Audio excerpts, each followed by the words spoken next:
pamahiin tuwing may lamay at burol. Kaya nag-research ako dahil buwan na ng Nobyembre at hindi ko alam kung ma-upload ko to. Pamahiin sa lamay at burol by Gen Animation. Mga pamahiin tuwing may lamay at burol. Kaya nag-research So ako sa guys, I don't know if this is real. mga pamahiin tuwing may lamay at burol. Ayon sa post ng Philippine Old Photos Collection, nabasa ko sa kanila. Wait, he got that off old photos? I don't know. Masama daw ang magwalis ng bahay habang hindi pa naililibing ang patay. Kasi maaaring may malaga sa miyembro ng pamilya. So sa mga pupunta ng lamay dyan, huwag kayong magkalat doon para hindi sila matiyagwalisin yung mga kalat nyo, di ba? Kapag nagliligpit daw ng mga plato, bawal itong pagpatong-patungin dahil baka magkasunod-sunod ang mamamatay. Sheesh! Kaya pala kapag pumupunta ako sa ibang lamay, paper plate yung gamit nila para diretso na sa basurahan, hindi na kailangang iligpit. Pero paano kaya kung nagpatong-patong yung mga paper plate sa basurahan? Sheesh! Bawal daw maligo at magsuklay ang pamilya ng namatay sa burol. Pwede din naman na makiligo sa ibang bahay ang mga miyembro ng pamilya, basta wag lang sa kanilang mismong bahay. Hindi nilagay dito ang dahilan, pero siguro para hindi dalawin ng patay. Tama ba? Is that real? Leave your thoughts in the comments. Oh guys, dapat may sariling upuan ang iniwang asawa ng namatay at bawal ito upuan ng iba. Ang paniniwala ng matatanda, Well, I guess kapag it's umupo their ang wife isang or taong may asawa sa husband, upuan right? ng balo, hindi magtatagal, mamamatay din ang asawa niya. Grabe, paano kung hindi niya sinasadya na umupo doon? So sa mga naniniwala sa pamahiin na to, hehehe, palagay po ng note na yung upuan na yun para lang dun sa asawa nung namatay. Baka kasi may magkamaling umupo doon, kawawa naman. Huwag mag-uwi ng pagkain galing sa hinanda sa namatayan dahil maiuwi daw ang malas. Putik yan, naalala ko yung mga pagkain na Bad inuwi ko luck's ng mga just pinuntahan kong following you. lamay. Kaya pala minsan napapatanong ako sa sarili ko, puro kamalasan na lang ba nangyayari sa buhay ko? Pero sa amin naman kasi guys, okay lang mag-uwi ng pagkain.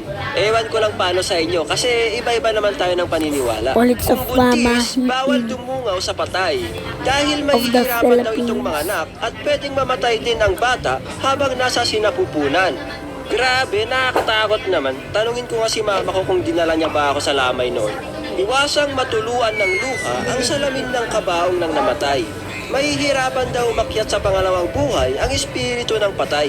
So ayun, saluhin na lang natin guys yung luha natin kapag iyak tayo sa lamay. Or magdala tayo Okay. ng panyo, di ba?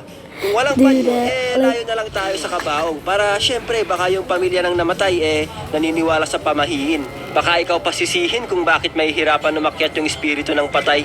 Bawal matulog ang lahat sa pinaglalamayan.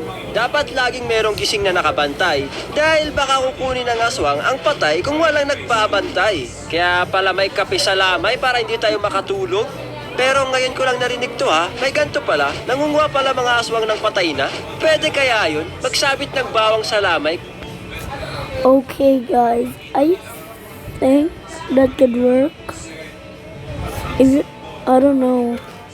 Kung may gantong pamahiin. Kasi di ba takot yung mga aswang sa bawang. Ang barya na abuloy para sa patay ay bawal ibuhos mula sa lalagyan at bawal din magingay sa pinaglalagyan. Bakit kaya? Paki-comment nga guys kung bakit hindi pwede ibuhos at paingayin yung barya. Sa unang abuloy ng patay, kailangang ipaypay sa pinto ang pera ng 3 beses para marami pa ang tutulong o magbigay ng abuloy. Paano kung barya yung unang abuloy? Pwede kayang paingayin yun? Takpan ng tela ang salamin ng bahay habang dito nakaburol para hindi magpakita ang namatay. Sheesh! Eto pa naman yung mga napapanood ko sa mga Wait, all mirrors are just one? I don't know. horror movies na mga nagpapakita sa salamin. Dahil sa mga ganito napapabilis yung paghilamos mo sa harap ng salamin kasi baka pagmulat mo may mukha sa salamin. Ayon naman sa Philippine1.com, bawal magpasalamat ang pamilya na namatayan sa mga bisita o sa mga nagbibigay ng abuloy. Malas daw yon. Maaari daw sumama ang loob ng namatayan o kaya yung espiritu ng namatay. Dahil isipin niya na I don't ikinatuwa know. ang nangyari sa kanya. Pero ano din naman kaya isipin ng mga nagbigay ng abuloy na hindi nila alam yung gantong na No. wala ka ng thank you. Parang hindi nila na-appreciate yung binigay natin. Pag. Huwag kang dediretso sa bahay kapag galing ka sa lamay. Dahil susundan ka daw ng kaluluwa ng namatay. Sa Wait. dito, dapat That's so magpunta ka muna sa scary. ibang Like, lugar I para don't wanna hindi ka be- sundan ng malas. Kaya punta kayo sa bahay ng kaaway nyo para Very doon nyo ilagay yung horrifying. malas. Hindi, joke lang.